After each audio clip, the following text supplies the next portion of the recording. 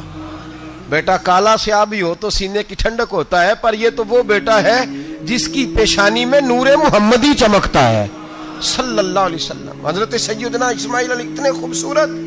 اب جس بیوی کے یہاں بیٹا تھا, بیٹھنا اٹھنا بھی زیادہ اس کے پاس, آنا جانا بھی اس کے پاس, توجہ ادھر ہو گئی. جناب سارہ رشک کرنے لگی. ایک دن کہنے لگی اسے چھوڑا جنگل میں, وادی غیر ذی زرع, مکے کے پاس. بھائی ایک بیٹا عالم دین بنا لو. کہنے لگا روٹی کہاں سے کھائے گا؟ تیرے 5 بیٹے ہیں, کو حافظ قرآن بنا. کہتے روٹی کہاں سے کھائے گا؟ وہ بچہ بھی کہتا ہے میں کہاں سے کھاؤں گا. حضرت ابراہیم علیہ السلام تو چند مہینے کا بچہ چھوڑ آئے, تو کہاں سے روٹی کھائی حضرت اسماعیل نے؟ کہاں سے کھائی ان کی اماں نے روٹی؟ بھوکے مر جاتے ہیں یہ سارے. میں بڑی ذمہ داری سے کہا کرتا ہوں کہ جتنی خوبصورت روٹی اللہ کریم دین کے خادموں کو عطا کرتا ہے شاید کسی اور کے نصیب ہوتی ہو, لیکن ہم لوگ توجہ ہی نہیں کر رہے. ہمارا ذوق ہی نہیں بن رہا. ہم یہ محنت ہی نہیں کر رہے کہ قوم کو مستند علماء کی ضرورت ہے. علاقوں کے علاقے خالی ہیں, ادھر ہمارا مزاج ہی نہیں بن رہا, توجہ ہی نہیں دین کی خاطر. اور پھر چلے بچے تو بعد کی بات ہے نا, جو ابھی خود جوان ہے وہ بھی یہ دعا. ایک صاحب مجھے کہنے لگے میں دعا مانگ رہا ہوں اللہ مجھے بیٹا دے تو میں اسے دین پہ لگاؤں گا. تو میں نے کہا آپ بھی بوڑھے نہیں ہوئے, آپ خود ہی لگ جائیں. بیٹا تو ابھی آئے گا تو لگے گا نا. تو آپ تو اس وقت ہے تو آپ تو پہلے لگے نا صاحب. 2 گھنٹے تو نکال کے آئے, دین سیکھنے کو کافی ہے. آپ اتنی لمبی سوچ رہے ہیں کہ بچہ آئے گا تو بڑا ہوگا تو وہ جائے گا تو دیکھی جائے گی. ابھی تو آپ ہیں تو آپ تو آؤ. حضرت ابراہیم نے بچہ وہاں چھوڑا. یہاں سے جو عمرہ کرنے لوگ جاتے ہیں نا, جو حج کرنے جاتے ہیں, ان کو پتا ہے کہ وہاں دنیا کی ہر نعمت ملتی ہے, پھر بھی ڈبل ٹرپل پیسے لوگ جیبوں میں ڈال کے جاتے ہیں. حضرت ابراہیم جب وہاں لے کے گئے تو کوئی انسان نہیں تھا, پانی کا قطرہ نہیں تھا. 2 کلو کھجوریں, ایک مشکیزہ.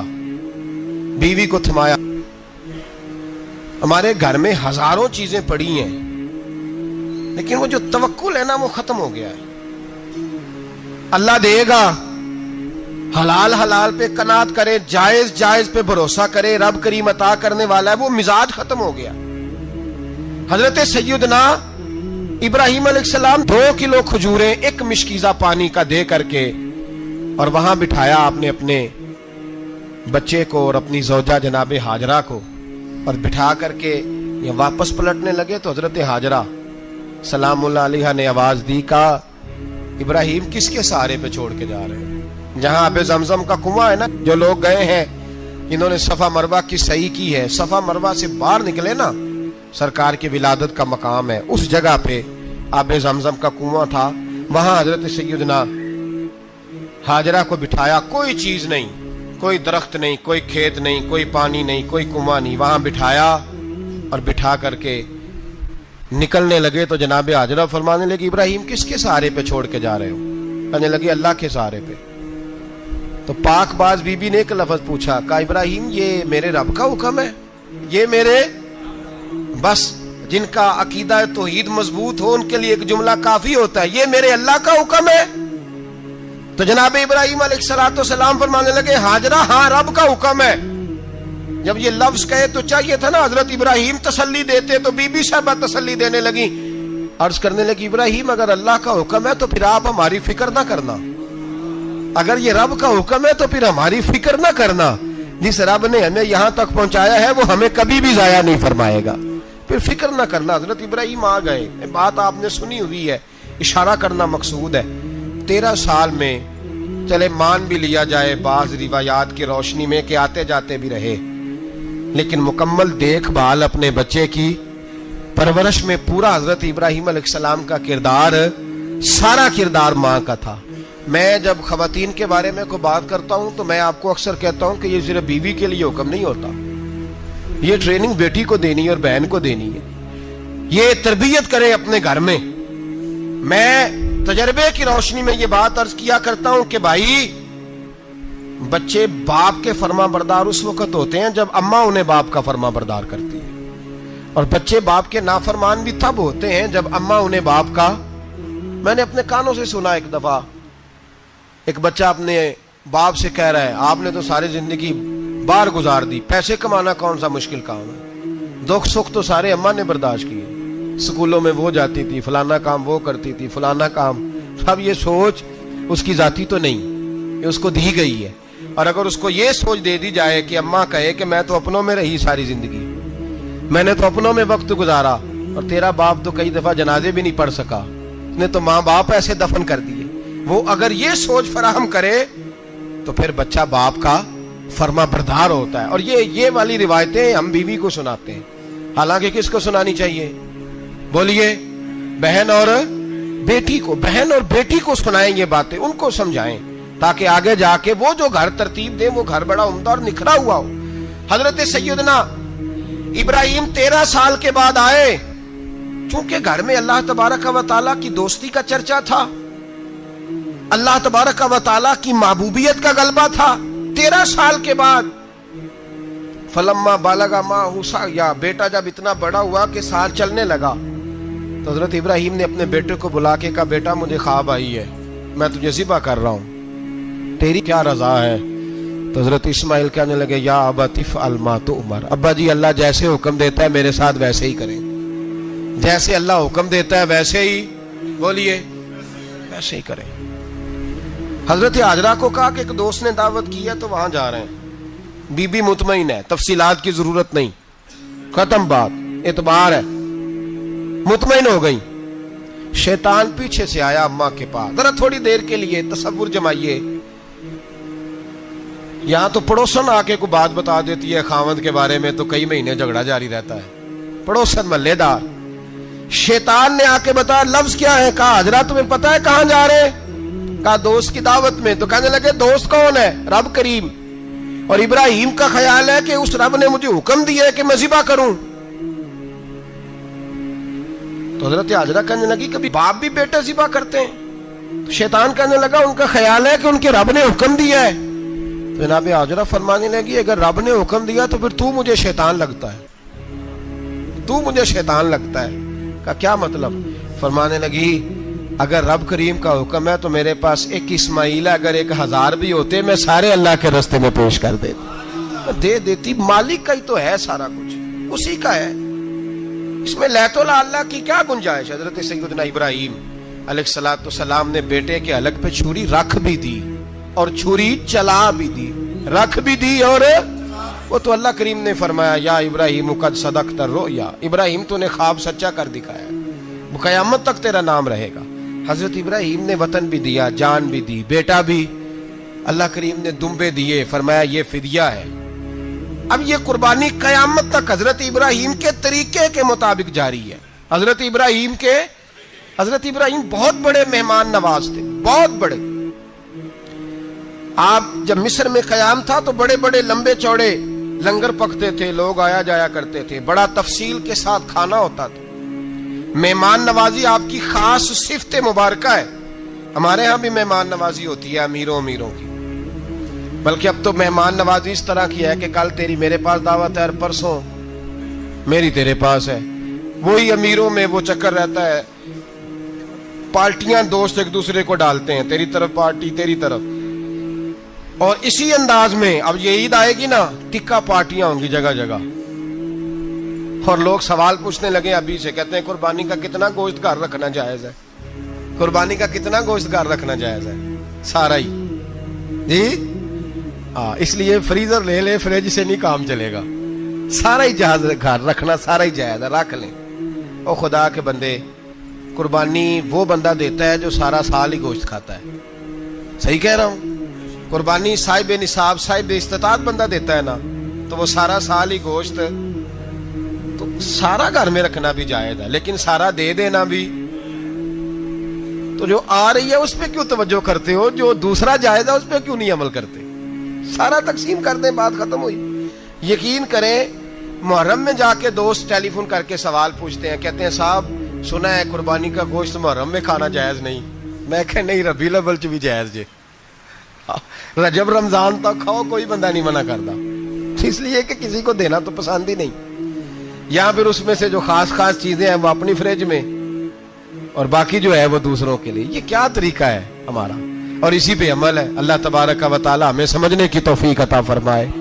حضرت ابراہیم بہت بڑے مہمان نواز تھے، صرف قربانی نہیں دیتے تھے، سارا سال بہت سارا لنگر، بہت سارا کھانا پینا، بہت ساری چیزیں جاری رہتی تھی۔ اور جتنے غریب لوگ تھے فلسطین کے، ان کو پتا تھا کہ حضرت ابراہیم علیہ السلام کا لنگر جاری ہے فلسطین میں جب آپ کا قیام تھا۔ ایک دفعہ ڈھیروں مہمان آ گئے اور کھانے کو کوئی چیز نہیں۔ حضرت سارہ اور جناب ہاجرہ دونوں اس وقت موجود تھیں۔ وہ کہنے لگی ابراہیم بہت سارے مہمان آ گئے تو کیا کریں؟ جناب سارہ کہنے لگی کس طرح کر کے ان کی مہمان نوازی کرنی؟ اور حالات یہ ہیں کہ قحط پڑا ہوا ہے فلسطین میں، مصر میں، دور دراز علاقوں میں۔ تو حضرت ابراہیم کہنے لگے یہ اللہ کے مہمان ہیں اور ہمیں رب کریم کا بندہ سمجھ کے آ گئے، اللہ ہی بندوبست کرے گا۔ فرمانے لگے میرا مصر میں ایک دوست ہے، وہ قحط کے دنوں میں غلہ جمع کر لیتا ہے، میں اس کی طرف پیغام بھیجتا ہوں، مجھے امید ہے وہاں سے غلہ ملے گا۔ 2 3 5 اونٹ والے غلام بلائے اور ان کو کہا کہ جاؤ غلہ لے آؤ مصر کے دوست سے۔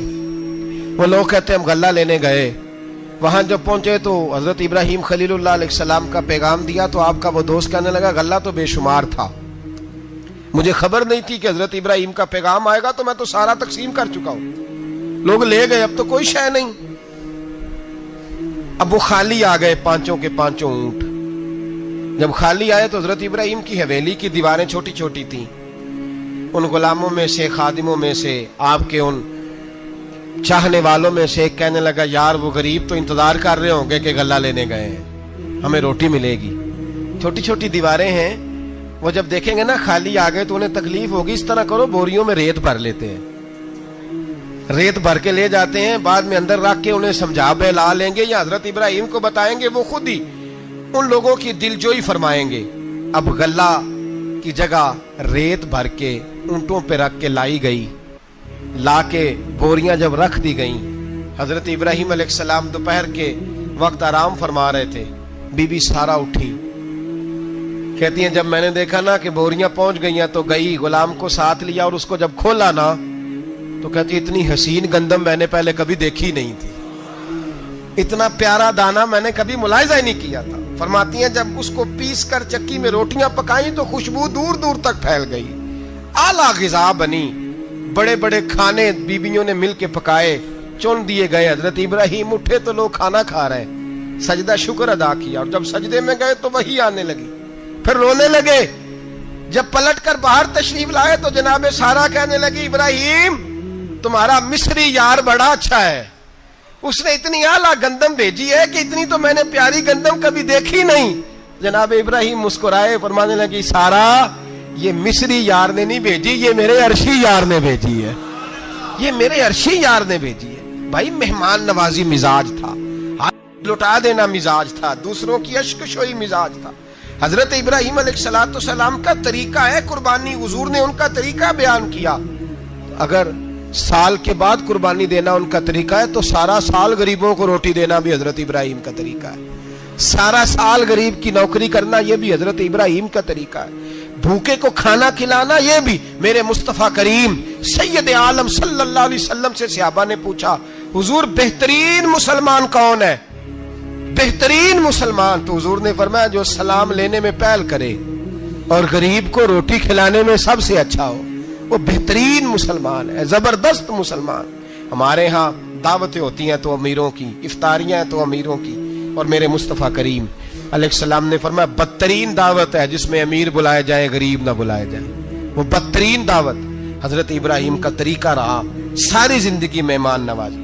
اور دوسرا ان کا مزاج تھا, اللہ سے پیار ہو گیا تھا نا. جب رب کریم سے محبت ہوتی ہے نا اور محبت کا احساس ہوتا ہے دل میں, پھر سجدے لمبے ہوتے ہیں. عام آدمی تو نماز بھی نہیں پڑھ سکتا, جسے خدا سے محبت ہوتی ہے وہ تہجد بھی نہیں چھوڑ سکتا.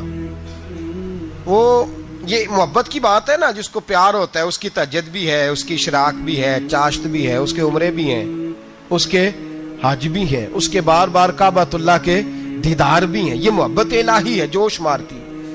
ان لوگ سجدہ کرتے ہیں تو اٹھتے ہی نہیں. اللہ کے بندوں سے پیار کرتے ہیں اللہ کی. حضرت ابراہیم کو رب کریم سے اتنی محبت تھی, اتنا پیار تھا کہ وہ آپ کی زندگی کے ہر پہلو سے چھلکتا تھا. ایک وقت ایسا آیا کہ اللہ تعالیٰ نے حضرت ابراہیم کو بہت زیادہ مال عطا فرمایا. اتنے اونٹ گنے نہیں جاتے, گائیں اتنی زیادہ کہ شمار نہیں ہوتی, بکرے بکریاں اتنی زیادہ کہ شمار, بہت زیادہ مال اللہ نے عطا فرمایا. اور ابھی کچھ عرصہ پہلے آپ پیچھے جائیں نا تو جو لفظ مال تھا وہ روپے پہ تو بولا ہی نہیں جاتا تھا, وہ جانوروں پہ بولا جاتا تھا. بہت زیادہ مال اللہ نے دیا, بکریاں, گائیں, اونٹ, بیل, بڑا کچھ. تو رب کریم نے فرشتوں سے فرمایا کہ واتخذ اللہ ابراہیم خلیلا, ابراہیم میرا دوست ہے. تو فرشتے کہنے لگے یا اللہ جسے اتنا کچھ دیا جائے اس نے دوست تو بننا ہی ہوتا ہے, تو نوازا ہی بڑا ہے, اتنا مال, اتنے کھیت کھلیان, اتنا کچھ. اللہ کریم نے فرمایا جاؤ آزمائش کر لو, امتحان لے لو. فرشتہ امتحان لینے پہنچ گیا. حضرت ابراہیم کے جانور چر رہے ہیں چراگاہ میں, حضرت ابراہیم بھی ہیں, غلام بھی ہیں, بہت بڑا ریوڑ ہے. آپ تشریف فرمائیں. ایک فرشتہ آیا تو کھیت میں چھپ کے بیٹھ گیا اور بلند آواز سے کہنے لگا سبحان اللہ والحمد للہ ولا الہ الا اللہ واللہ. یہ تسبیح بڑی پسند ہے, محبوب نے ان کی فضیلت بیان کی. اب وہ حضرت سیدنا ابراہیم علیہ السلام کھڑے تھے تو وہ کھیت میں بیٹھ کے تسبیح پڑھنے لگا سبحان اللہ والحمد للہ ولا الہ الا اللہ. حضرت ابراہیم کہنے لگے یہ میرے رب کا نام کون لے رہا ہے, بڑی اس کی میٹھی آواز ہے, بڑی کون ہے. ڈھونڈنے لگے, گھومتے گھومتے اس کے پاس چلے گئے. فرشتہ انسانی شکل میں, تو میرے رب کا ذکر کر رہا تھا؟ اس نے کہا میں ہی کر رہا تھا. فرمانے لگے یار ایک دفعہ پھر نہیں کرتا. تو کہنے لگا ابراہیم پہلے تو میں اپنی مرضی سے کر رہا تھا, تو کہتا ہے تو پیسے لگیں گے, پیسے ہیں تو کر دیتا ہوں. حضرت ابراہیم کہنے لگے بول تو کیا لے گا, میرے اللہ کا ذکر سنانے کا کیا لے گا؟ کہنے لگا جتنی بکریاں آپ چرا رہے ہیں ساری دے دے تو میں اللہ کا ذکر سنا دیتا ہوں. آپ نے فرمایا بس جا تیری ساری ہوئی, میرے رب کا ذکر سنا. اور پھر شروع ہو گیا سبحان اللہ الحمد للہ ولا الہ الا اللہ واللہ اکبر. حضرت ابراہیم علیہ السلام کیف میں, یار پھر ذرا سنا, نا علما وچ پھسا سانو, تو یار دی گل سنا سانو, ذرا دوبارہ سنا. پھر سنایا, ایک دفعہ پھر کہا. فرشتہ کہنے لگا بس جی آپ کے پیسے پورے ہو گئے. حضرت ابراہیم کہنے لگے چل ایک دفعہ اور سنا. کہنے لگا پیسے لگیں گے. تو کیا لے گا؟ کہنے لگا گائیں بھینسیں ساری میری. فرمایا بس یار اتنی قیمت, تو سنا صحیح, سارا کچھ ہی تیرا. پھر شروع ہو گیا سبحان اللہ والحمد للہ ولا الہ الا اللہ واللہ اکبر. گائیں دے دیں, بھینسیں دے دیں, وہ ذکر سناتا ہے. حضرت ابراہیم کبھی مچلتے ہیں, کبھی روتے ہیں, کبھی آہیں بھرتے ہیں. تو میرے رب کا نام لے رہا ہے, ذرا پھر سے لے. کیف جاری ہے. کہنے لگا بس بھائی. حضرت ابراہیم فرمانے لگے تو اور لے لے جو لینا ہے, مجھے ذکر سنا.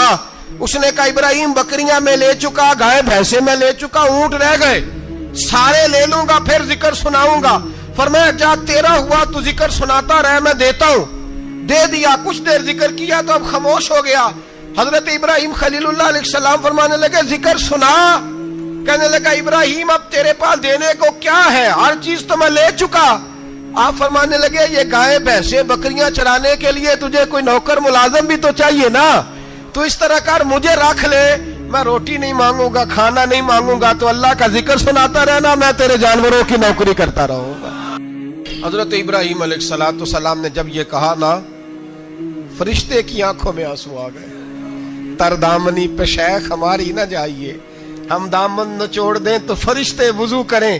فرشتہ رو پڑا اور کہنے لگا ابراہیم مجھے سینے سے لگاؤ, آپ واقعی اس قابل ہیں کہ اللہ آپ کو اپنا دوست بنائے, واقعی اس قابل ہیں کہ رب آپ کو اپنا. حضرت ابراہیم علیہ السلام کا خدا سے محبت کرنے کا نرالا انداز. اور میرے بھائی یہی محبت انہیں میرے مصطفیٰ سے بھی تھی۔ ایک نبی گھر بنا رہا ہے، دوسرا بنوا رہا ہے۔ حضرت اسماعیل علیہ السلام پتھر اٹھا کے لا رہے ہیں، جناب ابراہیم بنا رہے ہیں۔ جب خانہ کعبہ بن گیا تو کہنے لگے ربنا وابعث فیہم رسولا، اے اللہ اب اسے بسانے کے لیے اپنا آخری رسول بھی عطا فرما۔ نبی پاک فرماتے ہیں میں دعا ہوں حضرت ابراہیم کی۔ یہ قربانی حضرت ابراہیم کا طریقہ ہے۔ حضور نے اگرچہ نبی پاک کی اپنی سنت تھی، یہ بھی کہہ سکتے تھے سنتی و سنت ابیکم ابراہیم، میری سنت ہے اور تمہارے باپ ابراہیم کی سنت ہے، یہ نہیں فرمایا۔ جب صحابہ نے کہا قربانی کیا ہے، فرمایا سنت ابیکم ابراہیم، یہ تمہارے باپ ابراہیم کی سنت ہے۔ ہر صاحب نصاب پر قربانی واجب ہے، جو زکوٰۃ کا نصاب رکھتا ہو اس پر قربانی واجب ہے، یعنی ضروریات سے زیادہ اتنے پیسے، جتنے پیسوں سے زکوٰۃ فرض ہوتی ہے اتنے پیسے جس آدمی کے پاس قربانی سے پہلے آ جائیں اس آدمی پر قربانی کرنا واجب ہے۔ بکرا، چھترا، دمبا 1 سال کا یا دمبا 6 مہینے کا ہو پر اتنا بڑا محسوس ہوتا ہو کہ لگے کہ 1 سال کا ہے، اس کی قربانی ہو سکتی ہے۔ جانور میں کوئی عیب نہیں ہونا چاہیے، اتنا کمزور نہ ہو کہ ذبح جہاں اسے کرنا ہے وہاں وہ چل کے جا نہ سکے، اتنا کمزور جانور نہ ہو، اس کے اندر بظاہر کوئی اتنا بڑا نقص نہ پایا جاتا ہو، کانا نہ ہو، لنگڑا نہ ہو، کوئی اس کی ہاتھ نہ کٹے ہوئے ہوں، ایسا نقص جو واضح ہو۔ بکرا 1 سال کا، گائیں اور بھینس یہ 2 سال کی، اونٹ 5 سال کا۔ اب اس میں یہ ہے کہ ہمارے بہت سارے دوست چونکہ ہم دیہاتی لوگ ہیں تو پوچھتے ہیں کہ دوندا نہیں ہے تو چوگا نہیں ہے، تو یہ ہماری پنجابی کی اصطلاحات ہیں، پنجابی کی۔ شریعت اسلامیہ نے سال بتائے ہیں، یہ تو ہم نے اپنی آسانی کے لیے یا دیہاتوں میں جو ماحول تھا اس طرح کا جانور لیں، خوبصورت جانور لیں۔ جو نصاب ہے وہ بھی میں نے آپ کو بتایا، لیکن ایک اور پہلو بھی ہے، نبی پاک صلی اللہ علیہ وسلم پہ زکوٰۃ کبھی فرض نہیں ہوئی، کبھی حضور پہ زکوٰۃ فرض نہیں ہوئی۔ نبی پاک صلی اللہ علیہ وسلم کے پاس اتنا سرمایہ کبھی اکٹھا ہوا ہی نہیں کہ زکوٰۃ فرض ہو، لیکن نبی پاک کے صحابہ فرماتے ہیں کہ مدینے کے 10 سالوں میں اللہ کے رسول نے ہر سال قربانی فرمائی ہے، ہر سال قربانی دی۔ اور جس سال حضور حج کرنے گئے اس سال اللہ کے نبی نے 63 اونٹ ذبح فرمائے، اور حضور صلی اللہ علیہ وسلم جب اونٹ ذبح کرنے لگتے نا تو صحابہ کہتے ہیں اونٹ خود دوڑ کے حضور کے سامنے آ کے لیٹ جاتا، اور نبی پاک اسے ذبح کرتے اور فرماتے ہیں ایک دوسرے کو دھکے دیتے اونٹ کے، پہلے میں نے جانا ہے ذبح ہونے کے لیے، پہلے میں نے، انہیں پتا تھا کہ جو مصطفیٰ کے ہاتھوں ذبح ہوگا وہ تو دائمی زندگی پا جائے گا، یہاں بھی وہاں بھی زندہ۔ 63 اونٹ ذبح کیے، ایک اونٹ میں کتنی قربانیاں ہوتی ہیں؟ 7۔ اب 63 کو 7 سے ضرب دو گے تو کتنی بنے گی؟ اور پھر نبی پاک صلی اللہ علیہ وسلم نے 10 سال مدینہ منورہ میں قربانی دی، ہر سال۔ اب وہ 63 اونٹ، ایک اونٹ میں 7 قربانیاں، ہر سال یہاں قربانی۔ اور مولا علی شیر خدا فرماتے ہیں نبی پاک 2 قربانیاں دیتے۔ میں نے کہا حضور 2 جانور ذبح کر رہے ہیں آپ، تو حضور نے فرمایا ایک میری طرف سے، ایک میری امت کی طرف سے، غریبوں کی طرف سے۔ اور حضرت علی کو حضور نے وصیت فرمائی تو 2 دیا کرے گا۔ یا رسول اللہ صلی اللہ علیہ وسلم میں غلام ہوں، خادم ہوں۔ حضور نے فرمایا علی ایک تو نے اپنی دینی ہے، ایک میری طرف سے دینی ہے۔ 2 قربانیاں۔ مولا علی نے بھی ساری زندگی 2 قربانیاں دی۔ حضرت علی بھی مال کے نصاب نہیں تھے، اپنا مکان ہی نہیں تھا، کوئی کاروبار نہیں تھا، کئی دن فاقے رہتے تھے، پر قربانیاں کتنی دیتے تھے؟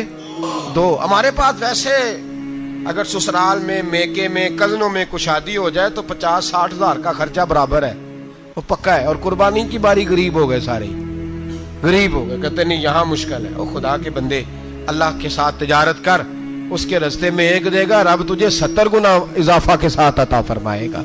قربانی مال کے نصاب پہ ہے۔ کوشش کیا کریں کہ اللہ کے رستے میں جب دینا ہو پھر لیت اللہ سے بچیں، خوبصورت جانور لائیں۔ جن کو اللہ نے توفیق دی ہے ان کے لیے نصیحت ہے، جن کو اللہ نے توفیق دی۔ میں نے اپنے حضرت صاحب کو دیکھا ہے، وہ کہتے تھے کئی جانور اللہ نے بڑا نوازا ہے، کہتے ایک میرا ہے، ایک میرے ماں کا، ایک میرے باپ کا ہے، ایک میرے فلاں استاد صاحب کا، ایک میرے پیر صاحب کا ہے۔ یہ جانور غوث اعظم جیلانی کا نام کا دے رہا ہوں۔ اور پھر ایک بڑا خوبصورت جانور بندھا ہوتا اور حضرت خود ان کو چارہ ڈال رہے ہوتے، تو حضور یہ کیا ہے؟ فرمانے لگے یہ میں رسول اللہ کے نام پہ قربان کروں گا، یہ نبی پاک کے نام پر قربان کیا جائے گا۔ جن کو اللہ نے